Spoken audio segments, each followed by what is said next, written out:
नमस्कार दोस्तों, स्वागत है आपका अपने चैनल रिश्तों की कहानियाँ पर। आइए सुनते हैं आज की कहानी छलावा। पाखी को अब यहाँ घुटन हो रही थी। उस रिपोर्ट को हाथ में लिए वो सदमे में पिछले आधे घंटे से खड़ी हुई थी। उसे यकीन ही नहीं हो रहा था कि उसके साथ इतना बड़ा धोखा हो रहा है। उसका पति पार्थ उसके साथ इतना कुछ कर गया, उसे उसकी बिल्कुल उम्मीद नहीं थी। कहाँ तो वो दुनिया भर के ताने पार्थ के प्यार में भुला देती थी, और कहाँ ये रिपोर्ट। पार्थ का प्यार केवल छलावा भर था। क्या सच है क्या झूठ, उसे अभी भी समझ में नहीं आ रहा था। पर इस बात को वो पार्थ के मुंह से ही सुनना चाहती थी। लेकिन वो तो अपने परिवार वालों के साथ अपनी छोटी बहन पूर्वी की सगाई में गया हुआ था, उसे अकेला यहाँ छोड़कर, क्योंकि अभी थोड़ी देर पहले काफ़ी हंगामा हुआ था। बरबस ही उसे वो दिन याद हुआ आया जब 5 साल पहले वो पार्थ की दुल्हन बनकर इस घर में आई थी। दोनों की ही अरेंज कम लव मैरिज थी। लव मैरिज जब मजबूरी में अरेंज की जाती है तब जाहिर सी बात है कि ससुराल वालों के दिल में बहू को जगह बनाने में वैसे भी बहुत देर लगती है। शादी कर पांखी जब ससुराल आई तो ससुराल में सास शोभा जी, ननद पूर्वी और देवर कमल और पति पार्थ ही था। घर में सास शोभा जी का रुतबा था। मजाल है उनके सामने दोनों बेटे कुछ कह जाएं, पर पांखी ने अपनी तरफ से कहीं कोई कमी नहीं छोड़ी। अपनी तरफ से उसने हमेशा ससुराल वालों को खुश करने की कोशिश ही की, लेकिन ससुराल वालों को कभी खुश ना होना था, ना वो लोग हुए। और इस आग में घी का काम पांखी के मां न बनने ने पूरी तरह से किया। शादी के 2-3 साल तक तो पार्थ खुद ही बच्चा नहीं चाहता था, लेकिन 1 साल पूरे होते होते तो शोभा जी ने बच्चे की रट लगा दी। उनका बच्चे के लिए इतना मन देखकर आखिर पार्थ फैमिली प्लान करने को तैयार हुआ, लेकिन काफ़ी कोशिशों के बावजूद भी पांखी कंसीव नहीं कर पाई। इन्हीं कोशिशों में 2 साल और निकल गए। साथ ही साथ शोभा जी के ताने भी तेज हो गए। तब डॉक्टर के कहने पर दोनों ने अपना पूरा मेडिकल चेकअप करवाया। पहले तो पार्थ तैयार ही नहीं हुआ और न ही शोभा जी इसके लिए तैयार थी। उनके अनुसार तो कमी पाखी में ही थी। बड़ी मुश्किल से पार्थ राजी हुआ था, लेकिन जब रिपोर्ट आई तो पता चला कि कमी पाखी में ही थी। हालांकि पाखी ने रिपोर्ट नहीं देखी थी, उसने तो बस पार्थ की बात पर विश्वास किया था। बस तब से शोभा जी ने पार्थ की दूसरी शादी की बात शुरू कर दी। हालांकि पार्थ कभी भी इसके लिए तैयार नहीं हुआ। उसने बच्चा गोद लेने के लिए भी कहा, लेकिन शोभा जी तैयार नहीं हुई। अब तो देवर कमल की भी शादी हो चुकी थी और देवरानी मेघा ने 2 महीने बाद ही खुशखबरी सुना दी। बस फिर क्या था, तानों का वार और तेज होता गया। एक दिन ऐसा नहीं जाता था जब शोभा जी उसके दिल के टुकड़े टुकड़े ना कर देती, लेकिन हर बार पार्थ उसके साथ खड़ा हो जाता। बस यही उसके लिए सुकून के पल होते थे। कुछ ही दिनों बाद शोभा जी ने पाखी का कमरा ऊपर वाले फ्लोर पर कर दिया, साथ ही एक छोटी रसोई भी बनवा दी, ये कहकर कि वो पाखी का साया मेघा पर नहीं पड़ने देंगी। आज देवरानी का बेटा भी 1 साल का हो चुका है, लेकिन मजाल है कि शोभा जी ने आज तक उस बच्चे को पाखी को हाथ तक लगाने दिया हो। आज पूर्वी की सगाई थी, खास ननद की सगाई थी, लेकिन ये बात उसे पड़ोस में से पता चली।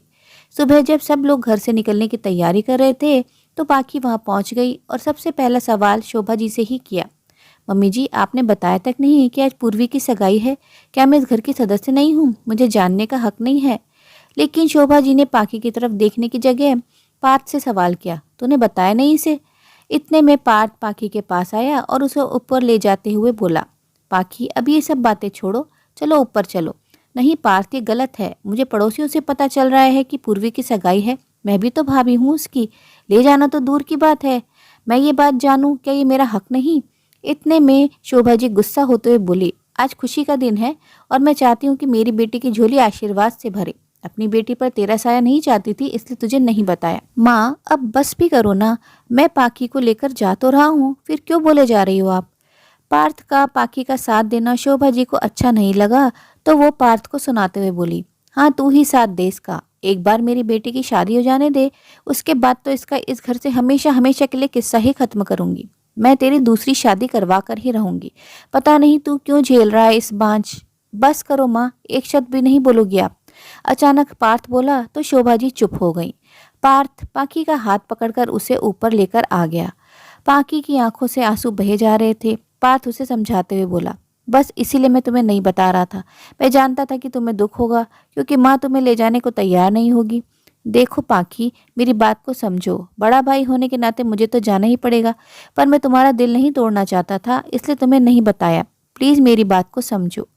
पार्थ अपनी बात समझाते हुए बोला, खूब देर तक उसे चुप कराने की कोशिश करता रहा। तभी नीचे से शोभा जी की आवाज आई, पार्थ जल्दी चलो, देर हो रही है, लड़के वाले आ गए होंगे। सुनकर पार्थ ने पाकी को कहा, पाकी देखो, मुझे अपनी जिम्मेदारी तो निभानी ही पड़ेगी ना, प्लीज तुम रो मत। अगर तुम इसी तरह रोती रहोगी तो मेरा दिल नहीं लगेगा, और अगर तुम चाहती हो तो मैं भी नहीं जाऊंगा, मैं तुम्हारे पास ही बैठ जाता हूँ। कहकर पार्थ वहीं पलंग पर बैठ गया। उसे वहां ऐसे बैठे देखकर पाकी के चेहरे पर मुस्कुराहट आ गई। वो अपने आंसू पोंछते हुए बोले, मैं भला कौन होती हूँ एक भाई को अपनी बहन की सगाई में जाने से रोकने वाली। मैं पूर्वी के इतने खूबसूरत दिन को खराब नहीं करूंगी, तुम जाओ, मैं नहीं रो रही हूँ। कहते हुए पाकी ने पार्थ को वहां से विदा किया। पार्थ को विदा करने के काफी देर तक पाकी यूं ही चुपचाप बैठी रही। फिर पता नहीं क्या सोचकर अलमारी की सफाई करने लगी। उस अलमारी की सफाई जिसे पार्थ कभी हाथ तक नहीं लगने देता था। काफी दिन से पार्थ अलमारी की सफाई करने के लिए कह रहा था। सो पाकी ने सोचा पार्थ को तो वक्त नहीं मिल रहा है, इसलिए वो ही इसे साफ कर देगी। और अलमारी की सफाई करते समय रिपोर्ट वाली फाइल उसके हाथ लगी। बस तब से पाकी यूं ही शॉक होकर बैठी हुई है। कुछ सोचकर पाकी उठी और घर को लॉक कर बाहर निकल गई। कुछ देर बाद सब लोग घर पर आ गए। तब तक पाकी भी घर आ गई। तब पाकी वापस घर आई तो पार्थ ने उसे देखकर कहा, पाकी कहाँ गई थी तुम? उसे देखकर पाकी को बात करने की इच्छा नहीं हो रही थी, पर फिर भी बोली, डॉक्टर के पास गई थी, मन कुछ खराब हो रहा था। क्या कहा डॉक्टर ने? पार्थ ने फिक्र जताते हुए कहा, डॉक्टर ने कहा कि मैं मां बन सकती हूँ, मुझ में कोई कमी नहीं है, इसलिए आते समय रास्ते में से मिठाई लेकर आई हूँ। कहते हुए पाकी मिठाई का डब्बा लेकर पार्थ के पास आई और उसे खोलकर पार्थ का मुंह मीठा कराने लगी। पर पार्थ ने उसका हाथ रोकते हुए कहा, पर पाकी वो मेडिकल रिपोर्ट तो? अरे हाँ, वो मेडिकल रिपोर्ट, उस रिपोर्ट में तो कहीं नहीं लिखा था कि मैं मां नहीं बन सकती, है ना पार्थ? पाकी ने प्रश्न भरी नजरों से पार्थ की तरफ देखा। तब तक शोभा जी बोली, अब चाहे तो कुछ भी तमाशा कर ले, तो इस घर में नहीं रहेगी। अब तो मैं अपने बेटे की दूसरी शादी करके ही रहूंगी। तेरी जैसी बांझ को तो इस घर में मैं बिल्कुल ना रहने दूं। बांझ, आज ये शब्द चुभ नहीं रहा मुझे। जानते हैं क्यों पार्थ? क्योंकि आज तुम्हारी रिपोर्ट मेरे हाथ में आई। ये बांझ शब्द तो उस धोखे से बहुत छोटा है जो तुम मेरे साथ कर रहे हो। तुम्हारी माँ मुझ पर तानों के वार पर वार किए जा रही थी और तुम चुपचाप सुने जा रहे थे। मुझे लगा था कि तुम मेरा साथ दे रहे हो, तुम मुझे अकेला कभी नहीं छोड़ोगे, लेकिन सबसे पहले अकेला तो तुमने छोड़ा मुझे। बस अब और नहीं। पाकी मुझे माफ कर दो, मुझसे हिम्मत ही नहीं हुई कि मैं। पार्थ कहते कहते चुप हो गया। तू क्यों से माफी मांग रहा है? इसके जैसी बहुत आएंगी, जाने दे इसे। मैं तेरे लिए एक से बढ़कर एक रिश्ते लेकर आऊंगी। बिल्कुल लिए माँ जी, बिल्कुल लाइए, अपने बेटे की दूसरी शादी करवाइए। पर इससे भी कुछ नहीं होने वाला, क्योंकि आपका बेटा ही पिता नहीं बन सकता। पाकी की बात सुनकर शोभा जी ने पार्थ की तरफ देखा। पार्थ गर्दन झुकाए खड़ा हुआ था। शोभा जी को समझते देर नहीं लगी कि आखिर पार्थ किस बात की माफी पाकी से मांग रहा है। ये देखकर वह अपनी बात पलटते हुए बोली, बहू ठीक है, पार्थ से गलती हो गई, अब तू क्या बात पकड़कर बैठी हुई है? बच्चा नहीं हो सकता तो बच्चा गोद लिया भी जा सकता है। अरे वाह माँ जी, बहुत जल्दी बात पलटना तो कोई आपसे सीखे। बहू बांझ है तो दूसरी बहू आ जाएगी, लेकिन बेटा बच्चा पैदा नहीं कर सकता तो बच्चा गोद ले लेंगे। क्यों? मुझे ये फैसला मंजूर नहीं। मुझे इस धोखे से भरे हुए रिश्ते से छुटकारा चाहिए। कहकर पाकी अपने कमरे में अपना सामान लेने चली गई। शोभा जी ने उसे खूब रोकने की कोशिश की, पर पाकी नहीं रुकी। आखिर ये रिश्ता यहीं खत्म हो गया। यह एक कड़वा सच है कि एक स्त्री ही दूसरी स्त्री का दर्द नहीं समझ पाती।